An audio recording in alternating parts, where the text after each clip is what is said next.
Every Good Friday, churches around the world perform what they call the service of the 7 last words. Choirs sing, priests read, congregations meditate on the final utterances of Jesus Christ as he hung on the cross. I attended that service 11 times, 11 years teaching at a Catholic school. I helped prepare students for it. I stood at the front of the room, I handed out the readings, I told kids to sit quietly and reflect on the words Jesus spoke as he was dying. Here's what nobody told me. And here's what nobody told you.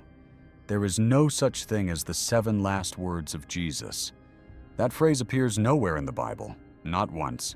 What we call the 7 last words is a devotional construction assembled from 4 separate documents, written by 4 separate authors, across a span of roughly 35 years, and combined into a single liturgy for the first time in the 17th century. And when you separate those 4 documents back out and read what each one actually says, independently, something breaks. Not your faith, necessarily. Something else. Something about how you thought history worked. Something about what you were actually looking at all those years when you bowed your head on Good Friday and listened to the 7 sayings read aloud. Here are the numbers. Mark, the earliest gospel, written somewhere around 65 to 70 AD, records exactly 1 statement from Jesus on the cross. 1. A scream. Matthew, written approximately 80 to 90 AD, records the same scream but changes 1 deliberate word. Luke, written around the same time as Matthew, records 3 statements from Jesus on the cross, and none of them is the scream. Luke removed the scream entirely and replaced it with a Jesus who is serene, forgiving, completely in control. John, written around 90 to 100 AD, records 3 different statements. None of them appear in Mark, Matthew, or Luke. So, of what the Church calls the 7 last words, exactly 1 phrase appears in more than 1 gospel. Mark's cry of dereliction, echoed by Matthew. The other 6 statements are each exclusive to a single author. You will not find them anywhere else. 6 of the 7 last words appear in only 1 gospel. 1 gospel, not corroborated, not cross-referenced, recorded once and assembled into a tradition that presents itself as a unified account. Raymond E. Brown spent his career analyzing this. His commentary, The Death of the Messiah, runs to 1,608 pages. His conclusion was not that someone lied. It was something more precise and more unsettling. Each evangelist, he wrote, selected, arranged, and elaborated on his material according to his specific theological plan. They weren't transcribing, they were constructing. And here is the question I could not let go of once I saw it clearly. If you read these 4 accounts in order, Mark first, then Matthew, then Luke, then John, you watch something happen to Jesus over the course of 30 years of theological development, something that moves in 1 clear, unmistakable direction. And when you see which direction that is, you'll understand why the tradition chose to combine them into a single meditation, rather than read them separately. Stay with me on this. If this is the kind of question you don't get in Sunday school, the kind that opens something rather than closes it, hit subscribe. This channel exists for exactly this. 1 investigation at a time. The algorithm needs that signal to keep pushing these videos to people who are looking for this, and they are out there. I know because they email me. The most historically plausible last words of Jesus on the cross may be the ones the Church has spent 2,000 years explaining away. Let me take you through them. Not as a list, as a sequence. Because the sequence is the story. Mark, the first gospel, the earliest account. Mark was written before the others. Most scholars date it to around 65 to 70 AD, roughly 35 to 40 years after the crucifixion. Bart Ehrman, who spent his career at the University of North Carolina at Chapel Hill studying exactly these documents, makes a point in Jesus, interrupted that lodged in my head and never left. The general public does not know what Bible scholars know. The scholarship is out there. It's just not in the pew. He wasn't being inflammatory when he wrote that. He was being descriptive. Mark's Jesus on the cross says one thing. One thing. At the 9th hour, that's 3 in the afternoon, Mark writes that Jesus cried out with a loud voice, and what he cried was this: Eloi, Eloi, lama sabachthani? Mark translates it immediately for his readers. It means, my God, why have you forsaken me? That's it. That's all Mark's Jesus says from the cross. And then he cries out again, wordlessly. Mark doesn't tell us what this second cry was, and he dies. Think about that for a second. The oldest gospel we have, the one written closest to the events, and the Jesus in that gospel dies with a scream of abandonment. Not a prayer, not a blessing, not a declaration of completion. A scream. A question hurled at heaven. Why have you forsaken me? And then silence. And then death. That line comes from Psalm 22. Mark's community would have recognized it. But what scholars have argued about for decades is whether that recognition makes it less devastating or more. Because Psalm 22 begins in absolute desolation and ends in vindication. So is Mark gesturing toward the whole psalm? Or is he showing us a man who, in his final moments, only got to the first line? I sat with that question for 3 years. I still don't have a clean answer. What I know is this: Mark gives Jesus no words of comfort, no serenity, no control, just the cry, just the question. And then the curtain of the temple tears in two, and a Roman centurion, a pagan, a soldier of occupation, looks at the body and says, "Truly this man was the Son of God." The only confession of faith in Mark's passion narrative comes from the man who watched him die screaming. And here's the thing about Mark's account that stayed with me once I noticed it. Mark is spare. He doesn't editorialize. He doesn't explain. He records what happened with a kind of brutal economy. A scream. A second wordless cry. The curtain tears. The Roman speaks. Done. There's something in that economy that feels more like a traumatic memory than a theological argument. Like someone telling you what happened before they had time to process what it meant, before the community sat down and worked out the implications, before the tradition smoothed it into something coherent and bearable. Mark's Jesus screams the question, and the question hangs in the air unanswered, and then he dies. Matthew, written perhaps 15 to 20 years after Mark. Matthew knew Mark's gospel. That's not controversial among scholars. It's the working assumption of the field. Matthew used Mark as a primary source. About 90% of Mark appears in Matthew, often word for word. So when Matthew gets to the crucifixion, he reproduces the cry. He has to. It's the only thing Mark recorded. But Matthew makes one change. One change. Mark wrote, "Eloi, Eloi, lama sabachthani?" That's Aramaic, the everyday language of first-century Judea, the language Jesus almost certainly spoke. Matthew writes, "Eli, Eli, lama sabachthani?" Eli, not Eloi. That's Hebrew, the classical liturgical language, the language of the temple, of the Torah, of sacred scripture. One letter different. And it was not a mistake. Bart Ehrman has written about this specifically, an intentional change in Mark 15, verse 34, as reproduced by Matthew. Matthew was writing for a Jewish Christian audience. He wanted Jesus quoting scripture in the language of scripture. He changed Aramaic to Hebrew, deliberately. Now here's why this matters beyond linguistics. In Mark, some bystanders hear the cry, "Eloi," and think Jesus is calling for Elijah. That's the mockery in the crowd. Let's see if Elijah comes to save him. In Matthew, The same scene happens, but now Jesus says Eli, which is even closer to the Hebrew name for Elijah. Matthew keeps the crowd's taunt, even though his version of the cry makes it linguistically more plausible that someone might genuinely confuse it. Did Matthew notice that tension? Did it matter to him? These are questions we can't answer from 2,000 years away. But what we can say is that the change was editorial. A transcription doesn't make editorial choices. Matthew was doing something with Mark's raw material. He was shaping it for his community.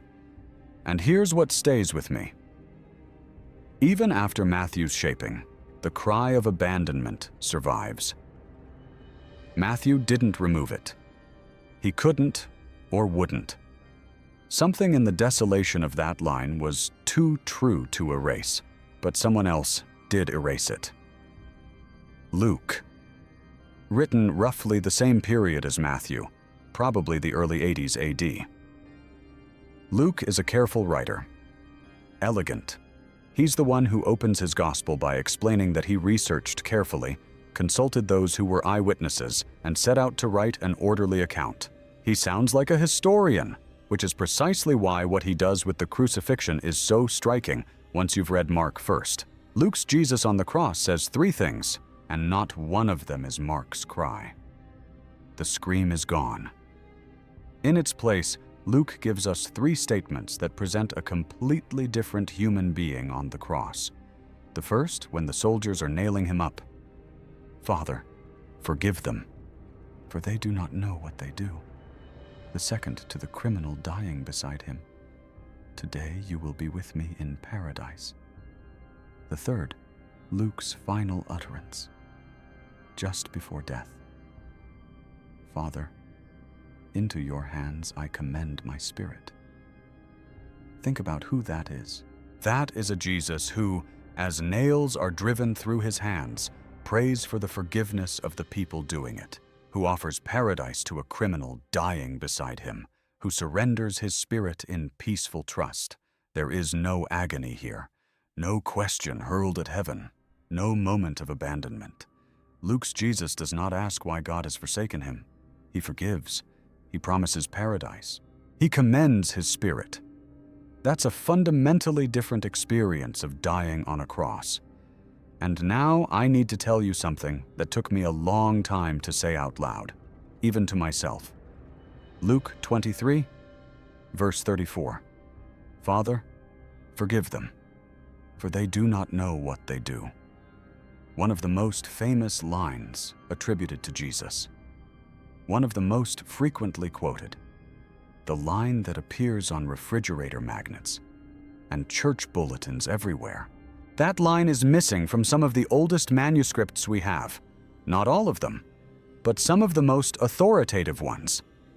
P75 is a papyrus manuscript of Luke and John dated to somewhere between 175 and 225 AD, one of the oldest papyrus witnesses to Luke we have. It does not contain Luke 23, verse 34. The initial scribe of Codex Sinaiticus, one of the most important complete Bibles surviving from the 4th century, did not include that line. A later corrector added it. Codex Vaticanus, generally considered alongside Sinaiticus as one of the 2 most important early manuscript witnesses to the New Testament, does not have the verse. What this means in textual criticism is that there is a real scholarly argument that Luke 23, verse 34 was not in the original Gospel of Luke. It may have been added by a later scribe who felt it captured the spirit of Luke's Jesus, the Jesus of mercy, the Jesus who welcomed sinners, the Jesus of radical forgiveness. And that scribe was not wrong about Luke's theology. The line is completely consistent with who Luke's Jesus is throughout the Gospel, which is precisely what makes it invisible as an interpolation. When the edit fits perfectly, you don't see the seam. I left something in the comments for those who want to go deeper on this. A resource I've been recommending to people who reach out after these videos. It's what I wish someone had handed me when I was sitting in a library at 44 years old, realizing I'd been teaching the wrong thing. But sit with what that means for a moment. If Luke's version of the crucifixion already removed the abandonment cry and replaced it with a serene, forgiving Jesus, and then even that version may have been further edited to make the forgiveness more explicit, what you are looking at is a theological trajectory, a direction, a pattern of change, away from desolation, toward control, away from the question and toward the statement, away from a Jesus who asks, and toward a Jesus who forgives. John. Written last, around 90 to 100 AD, possibly later. By the time John wrote his gospel, decades had passed since the others. The community that produced John was in a different situation, more developed theologically, more distinct from Judaism, more invested in the notion of Jesus as the pre-existent divine Word who had chosen to enter the world for a specific purpose and would leave when that purpose was fulfilled. John's Jesus at the cross is not the same person as Mark's Jesus at the cross. That's not an accusation. It's a description. John records 3 things from the cross, and all 3 are exclusive to John. None of them appear in any other gospel. First, to his mother and to the beloved disciple standing nearby. "Woman, behold your son. Behold your mother." A moment of familial care and provision, even in death. An act of deliberate relational arrangement. Jesus is organizing the future even as he dies. Second, apparently in response to knowing that Scripture must be fulfilled, "I thirst." 2 words, but they're strategic. John is showing his Jesus-fulfilling prophecy consciously, deliberately, in complete awareness of what is happening. Third, the final utterance. It is finished. Tetelestai in Greek. A word with accounting connotations, a word you would use when a task has been completed, when a debt has been paid, when a commission has been fulfilled. It is finished. Not I am finished. The work is done. Mark's Jesus screams a question at God and then cries out wordlessly and dies. John's Jesus completes a task, announces its completion, bows his head, and John specifies that John's Jesus bowed his head, not that his head fell forward in death. He chose the angle of his own dying and gives up his spirit. That's an entirely different death. That's a general who has accomplished his mission. That's a cosmic transaction completed with full foreknowledge and full control. And the theological truth underneath that difference is this. John's Gospel opens with the words, "In the beginning was the Word." John's Jesus is the pre-existent divine Logos who entered creation to perform a specific function. That Jesus does not die screaming, "Why have you abandoned me?"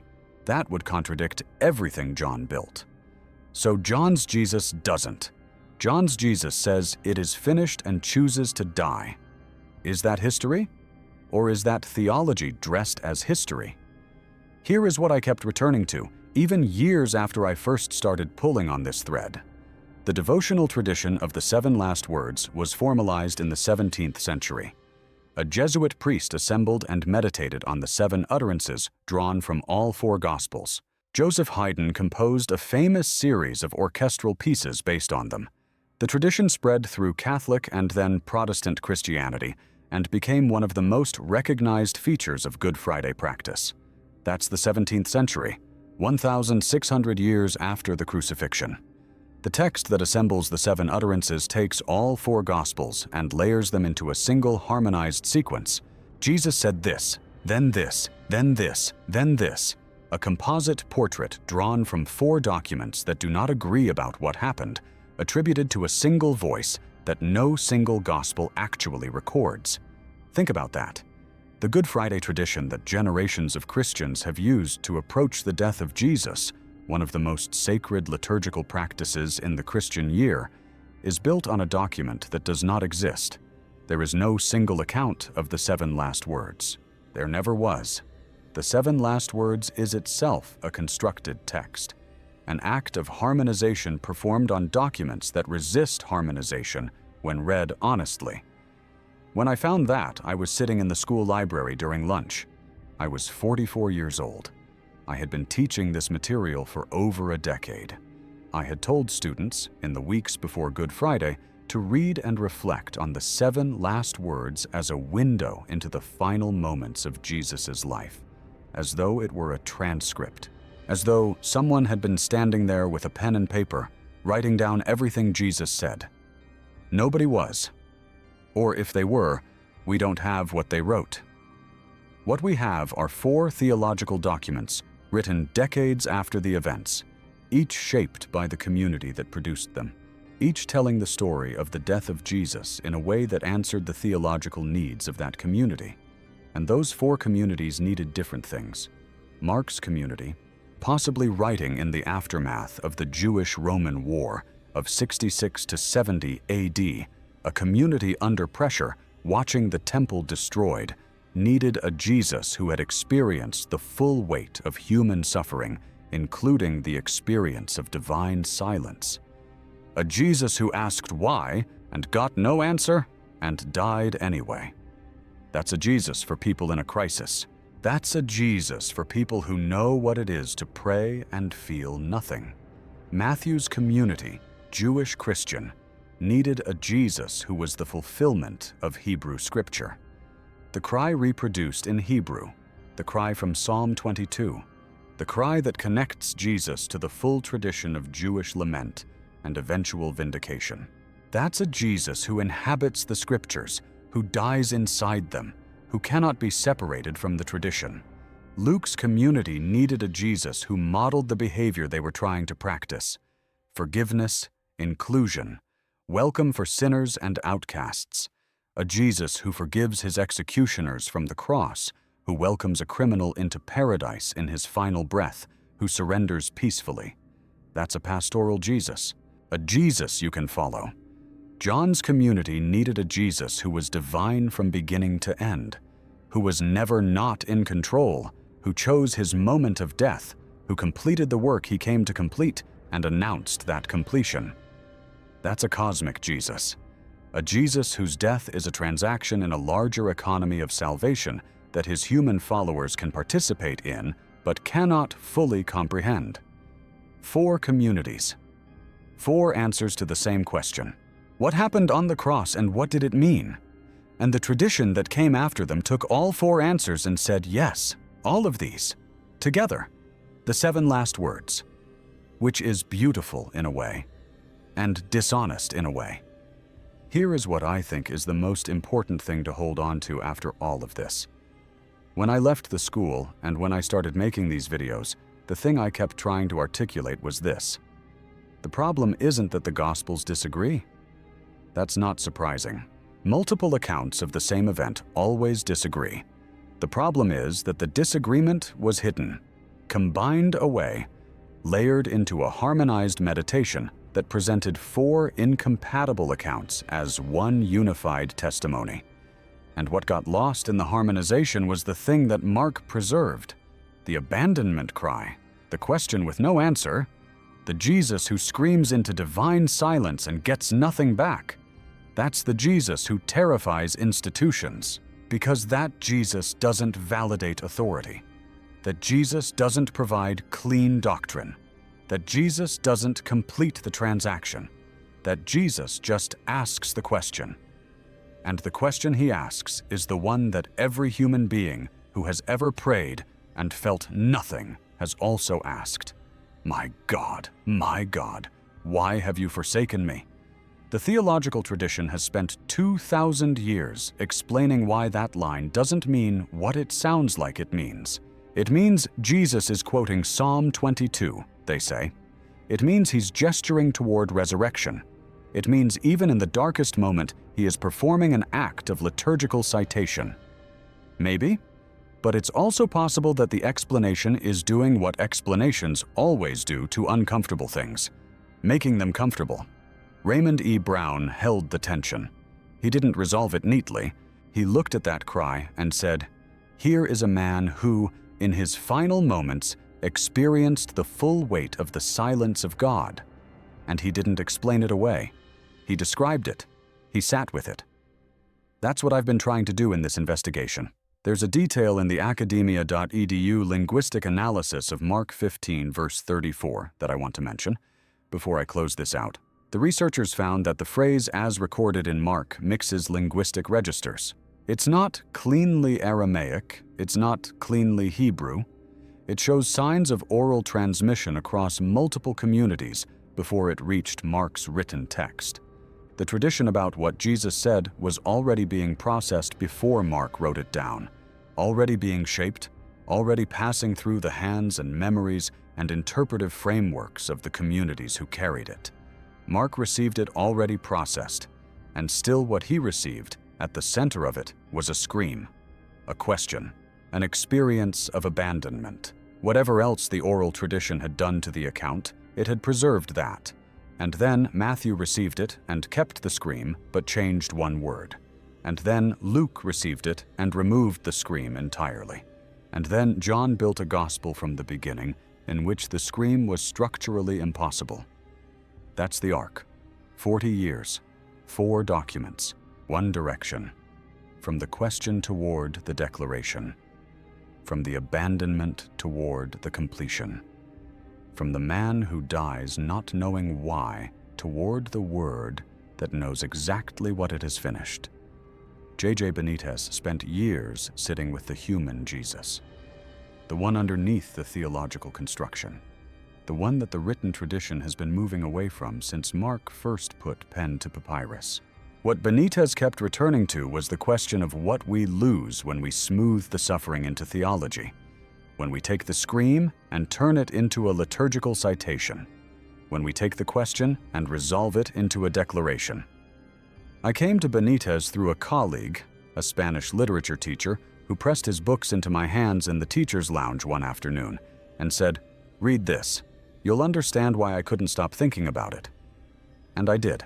And I couldn't stop thinking about it either, because what Benitez kept pointing toward was the idea that the most honest account of the crucifixion might be the most disturbing one, and that the tradition's anxiety to make the dying more serene, more controlled, more theological, might itself be evidence of how disturbing the original account was. Bart Ehrman puts the scholarly version of that plainly. Each gospel writer shaped the passion narrative according to distinct theological purposes, not historical reporting. The dying words were the primary instrument of that construction. Each author reached into the most sacred moment of the story and shaped it toward the conclusions they needed. That's not lying. Lying implies intent to deceive. This is something more complicated. Communities in the process of forming an understanding of the most important person in their tradition, doing the work of meaning-making in real time, producing documents that are simultaneously historical testimony and theological construction, and not always clearly one or the other. What I want you to walk away with is not cynicism about the Gospels. It would be easy to take this information and use it to dismiss the whole tradition. That's not what I'm suggesting. What I'm suggesting is that the tradition is richer and more complicated and more human than the harmonized version allows. That the disagreements between the Gospels are not problems to explain away. They're evidence of the process. Evidence that different communities, with different needs and different understandings, were wrestling with the same enormous event and coming up with different answers. And the answer that comes first, the one closest to the events, the one that no one managed to fully edit away, even as the tradition moved in a different direction, is a scream, a question, an experience of abandonment. My God, why have you forsaken me?" That's the first account we have of what Jesus said on the cross. The oldest testimony, the one written closest to the events by a community whose memory of them was still raw. And the tradition has spent 2,000 years building something more comfortable around it, which is understandable and important to know. If this opened something for you, a question you don't know how to close, a door you didn't know was there, check the comments. I left something there for people who want to go further into this kind of investigation. The resource I left is what I wish someone had handed me when I was 44 years old and sitting in a library realizing that I had been teaching from a text that was assembled 1,600 years after the events it describes. I don't want to tell you what to believe. That's never been why I made these videos. What I want is for you to have access to what the scholars actually say, not the sanitized version, not the version that was approved for Sunday school. The actual conversation that has been happening in seminaries and universities and academic journals for 200 years, and that the person in the pew is almost never told about. Bart Ehrman writes that Bible scholars know these things, but the general public does not. Raymond E. Brown spent his entire career tracing these differences and never pretended they were simple. Elaine Pagels has spent decades documenting how the selection of canonical texts shaped what Christians were and were not allowed to know. These aren't radicals. They're some of the most careful scholars in the field. And what they all agree on, in their different ways, is that the dying words of Jesus were shaped by hands other than the ones that were present at the crucifixion. Shaped by communities with needs and fears and theological commitments. Shaped by a process that began the moment the first disciple tried to explain what had happened on that hill outside Jerusalem. That process didn't stop. It continued through 4 Gospels, through the harmonization of those Gospels, through the liturgical tradition that assigned them to Good Friday, through the musical settings and the meditations and the refrigerator magnets. The question is whether we want to know that, whether we can hold it alongside what the tradition has meant to us, rather than letting it collapse into either dismissal or denial. There is a version of Christianity that gets stronger when you know this, that becomes more honest, more humble, more open. That holds the question alongside the tradition rather than resolving the question into the tradition. And there is a version that has only been sustained by not knowing. I spent 12 years in the second version. I hope these videos are useful to the first. That's it. That's the question. I'll let you sit with that. What I want to know is this. Which of the 4 accounts do you find most convincing? Mark's abandonment cry? Luke's forgiving Jesus? John's completed transaction? Leave it in the comments. Not because I'm going to tell you one of them is right, but because the conversation is the point. This is what these documents deserve. Not liturgical performance, actual engagement. Tell me what you found most disturbing. That's usually where the real question lives.